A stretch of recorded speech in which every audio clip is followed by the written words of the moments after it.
안녕하세요. 이민경입니다. 첫 번째로 인사를 드립니다. 제가 이제 주변에서 제 인생에 이제 여러 가지 어려움이 많았었던 사람이다 보니까 그 얘기를 이제 경험담을 선배니 제자니 다양한 사람들 만났을 때 자연스럽게 얘기를 많이 하거든요.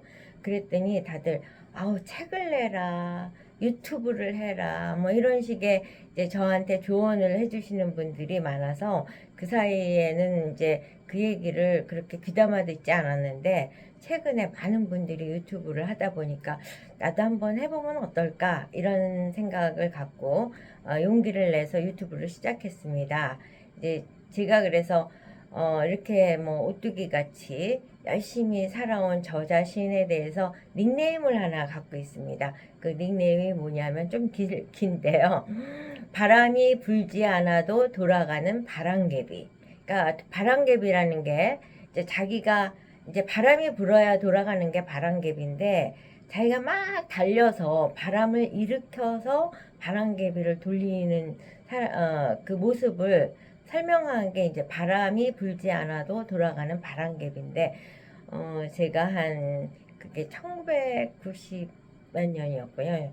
이제 그랬는데 굉장히 오래됐을 때죠. 제가 국회에서 보좌관 시절에 아래에 있는 여비서가 보좌관님은 바람이 불지 않아도 돌아가는 바람개비 같아요. 이런 얘기를 해줬어요. 그러니까 저의 그 적극적인 태도와 안 되면 되게 해라, 뭐 이런 식의 마음의 자세와 행동을 한마디로 정리해준 좋은 단어인 것 같아서, 제가 카페를 운영한다든가 뭐 블로그를 만든다든가 이럴 때, 또는 어디서 당신의 그 별명을 써라 뭐 이랬을 때 이제 바람개비라든가 뭐 신바람이라든가 이런 단어를 쓰고 있습니다.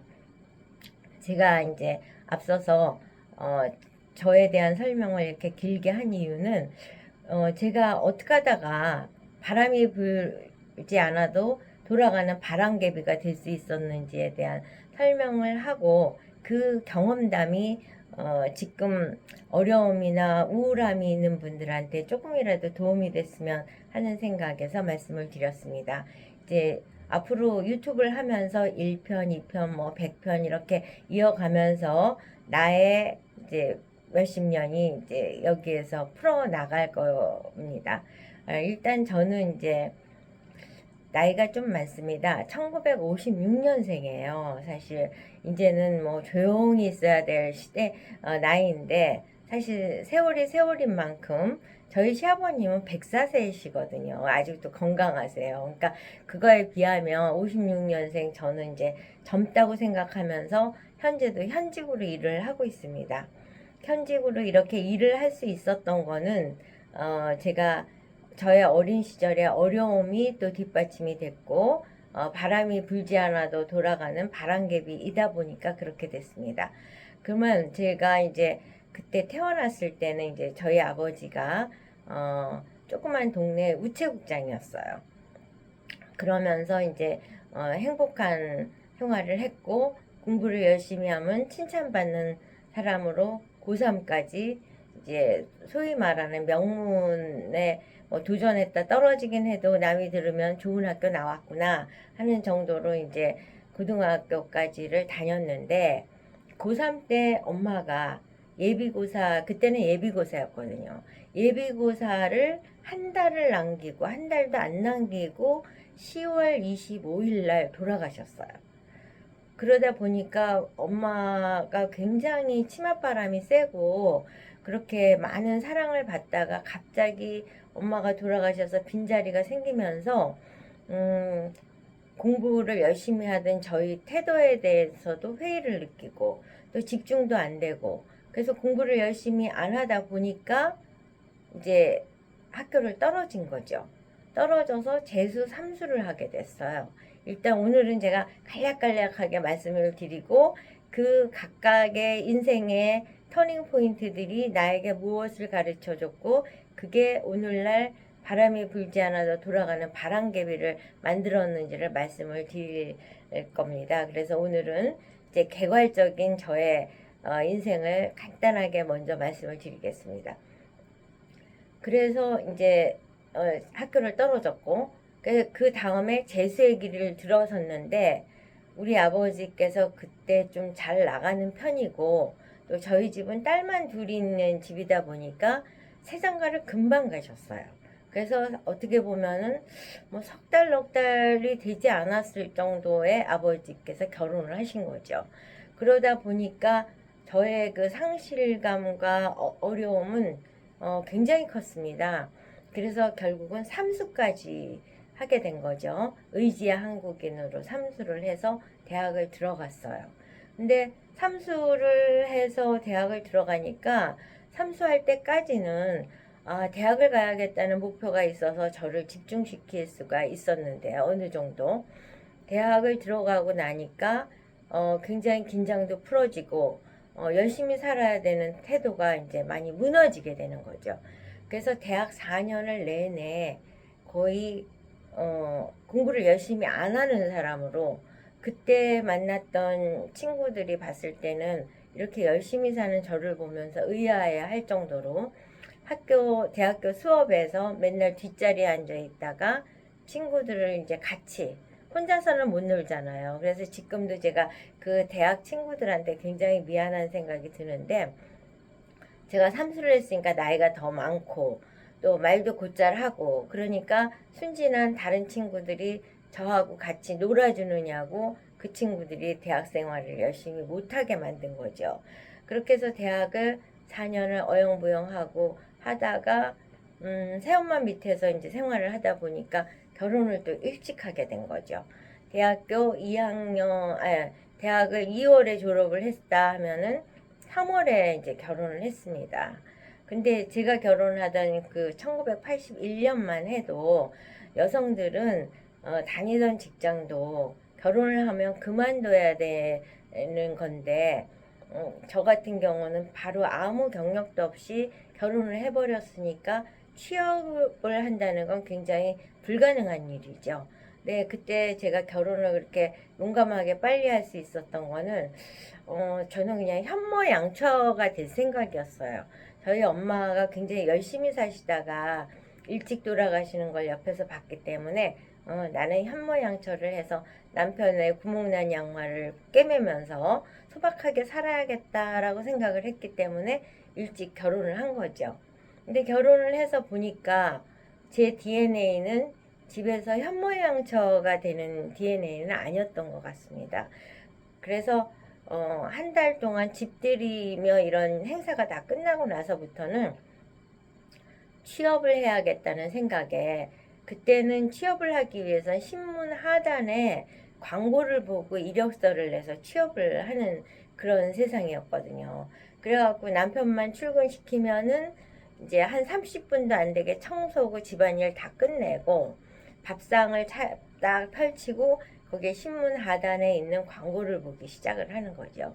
그래서 뭐 이력서는 그냥 여기저기 뭐 그냥 살포를 하면서 이력서를 이것저것을 낸 거예요. 그러면 이제 항상 회신이 와요. 뭐뭐한 것을 양지하시기 바랍니다. 그러니까 안 됐다 이 얘기죠. 왜냐 그 시절에는 멀쩡하게 결혼 회사를 다니다가도 결혼을 하면 퇴사를 시키는 그런 은행이며 뭐 다 그러던 시절에 결혼한 여자가 이력서를 냈는데 될 리가 없는 거죠. 그런데다가 뭐 앞서서도 말씀드렸듯이 대학 내내 열심히 안 살았는데 뭐 학벌이 좀 있다 하더라도 취업을 하기는 어려웠던 거죠. 그러니까 저의 그 취업에 대한 갈증은 정말 사막에서 물을 못 마신 사람만큼 아주 목이 마른 상태였습니다. 그러던 중 금강재화라는 회사에서 통지가 왔어요. 합격 통지. 그래서 가서 보니까 제가 합격을 한 거는 정규직이 아니라 모니터라는 직업으로 합격이 된 거였습니다. 모니터라는 직업은 한 달에 한 번 내지 두 번 그래서 회의에 참석해서 직원들 회의에 참석을 해서 일반인의 목소리를 전달해주는 그런 역할이죠. 제가 이제 대학을 신문방송학과를 나왔다 보니까 모니터로서의 광고에 대한 코멘트를 한다든가 제품에 대한 코멘트를 한다든가 소비자의 의견을 피드백한다든가 이런 일에 적합하다고 생각을 했던 거로 해석이 됩니다. 그래서 이제 모니터로 시작을 한 거죠. 그러면서 모니터가 되고 나서 여기저기 또 하는 데는 없나? 라고 찾다 보니까 모니터 하는 데가 그때는 거의 모니터 제도가 이제 시작 단계인데 여기저기서 하는 거죠. 그래서 뭐 에스콰이어 모니터도 있고 금강제 아니 저기 신세계 모니터도 있고 가족계획협회, 백양메리아스, 논노패션, 동아일보 뭐 하여튼 모니터란 모니터는 거의 다 대우전자, 삼성전자 이런 모니터를 다 하게 된 거예요. 그래서 기업체 한 20군데 가까이의 회사를 참석해서 모니터 회의에 참석해서 회사를 경험할 기회를 가졌던 거죠. 그렇게 하는 과정에 KBS 모니터도 있었거든요.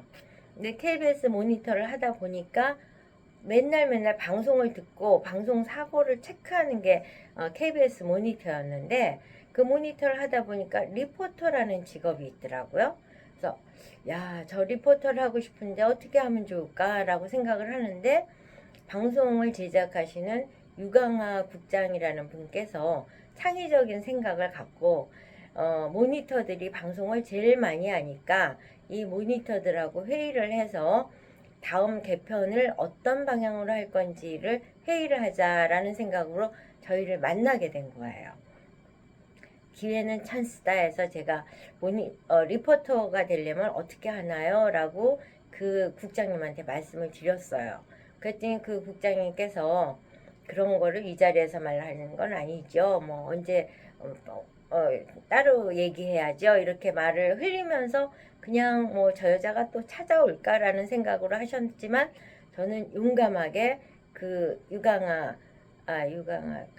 유성화 유성화 국장님을 찾아뵙고 제가 저 모니터 출신인데 저 리포터를 꼭 하고 싶습니다라고 하면서 이제 그게 찬스니까 막 저의 그 나의 뭐 30년 정도가 됐죠. 그때 30년을 질문하지도 않는데 열심히 설명을 했어요. 그리고 이제 집에 와 있었더니 연락이 온 거예요. 리포터를 황인영 강부자 프로그램에 리포터 자리가 있는데 와라. 그런데 그때 당시 황인영 강부자 프로그램은 대한민국에서 청취율이 가장 높은 프로그램이었거든요. 그래서 거기서 리포터를 하게 된 거죠. 그래서 리포터를 했는데 리포터를 취재를 하면서 아는 분이 국회에서 비서관을 하고 계시는데 KBS하고 바로 옆에 국회의원 회관이 있거든요. 거기에 놀러 갔더니 제가 리포터 하기 위해서 고생을 어마어마하게 하는 거에 비해서 그분은 별당 아가씨 같이 너무나 평안하게 비서관을 하고 있었던 거죠. 그래서 저 비서관 너무 하고 싶다. 나한텐 저 기회가 오지 않을까라고 생각을 했습니다. 그랬는데 아니나 다를까 제가 리포터로서 취재했던 이윤자 의원님께서 국회의원이 되신 거예요. 그래서 이제 제가 또 그분을 찾아뵀어요. 저는 이렇게 학교도 어디를 나왔고 그 다음에 제가 이화여대 신문방송학과를 나왔거든요. 그래서 나왔고 KBS 리포터고 그러니까 그분이 이미 이제 취재를 하셨던 분이니까 제가 리포터인 건 아시잖아요. 그래서 이제 가서 설명을 했더니 면접의 기회를 주셨어요. 그랬는데 이제 처음에는 이미 그분이 뽑은 보좌관이 계신데 이제 그때는 비서관이었거든요. 저를 이제 그 비서관은 5급이고 6급 자리를 갖고 면접을 했는데 그 비서관 되시는 남자분이 볼 때는 저의 지나친 의욕이 자신의 자리를 위협할 수도 있겠다라는 생각이 들었는지 국회의원 이윤자 의원님한테 저를 긍정적으로 피드백하지 않아서 처음에는 합격을 못했어요. 6월 달에 면접을 했을 때는. 그랬는데 1988년 10월에 이제 어느 날 내가 그러니까 항상 안테나를 켜고 정보를 얻는 건 되게 중요하더라고요. 그래서 제가 집에서 보는데 국회에 보좌관 자리가 4급 자리가 생긴다라는 뉴스가 나오더라고요. 그래서 이때가 찬스다. 그리고 저는 그 정보를 모르는 듯한 태도로 이윤자 의원님한테 전화를 했습니다. 오래간만에 안부 전화를 드렸죠. 그랬더니 의원님께서 아주 반가워하면서 한번 보자. 그래서 만난 거예요. 코리아나 호텔 광화문에서. 그랬더니 그 의원님께서 이런저런 질문을 하다가 너 영어는 잘하냐 이러더라고요. 그래서 저 영어는 잘 못합니다 그랬어요. 그랬는데 그 다음에 질문이 글을 잘 쓰냐. 그래서 저는 초등학교 6학년 때부터 일기를 쓰기 시작해서 글은 곧잘 씁니다 라고 말씀을 드렸거든요. 근데 이윤자 의원님이 그때 당시 당의 사부총장으로 여성과 관련한 모든 행사에 참석을 해서 대회사, 축사, 격려사 이런 말씀을 할 기회가 되게 많은데 그 말씀의 자료를 지금 만족하지 못하고 있는 상태였던 거죠. 그래서 저를 비서관으로 뽑으신 거예요. 그래서 그게 1988년 10월 1일자로 제가 국회 비서관으로 등록을 하게 된 거예요. 그때 감동은 대단한 거죠. 왜냐? 제가 모니터라는 게 다 비정규직이어서 저보러 건강진단을 하라는 요청을 한 회사가 하나도 없었어요. 그랬는데 국회 비서관으로 취업을 하니까 서류도 내야 되는 게 잔뜩이고 왜 5급 공무원이니까. 그리고 건강진단을 받아갖고 오라는 거죠. 지금도 잊지 않는 게 그게 영등포에 있는 충무병원이었는데 거기서 혈액 채취를 해서 건강진단을 받기 위해서 혈액 채취를 하면서 피를 빼고 난 피가 나잖아요. 솜으로 이제 그 탈취 솜으로 이제 이거를 피를 제거하면서 저는 피를 뺀 그 상황이 너무 감동적이었던 거예요. 왜냐? 정규직으로 처음 건강진단까지 받은 거니까. 그래서 이제 제가 국회 비서관으로 이제 취직을 하게 된 거죠.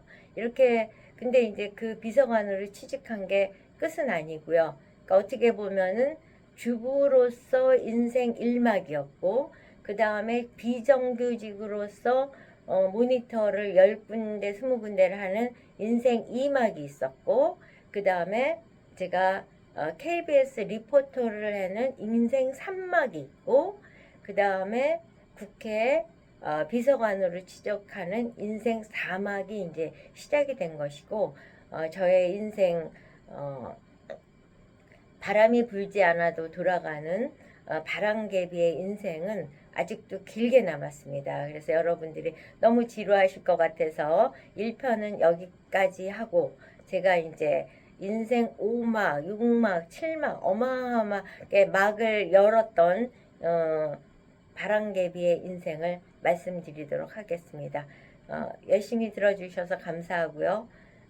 구독과 좋아요 잊지 말아주세요. 감사합니다. 가능하면 이제 밝게. 안녕. 네.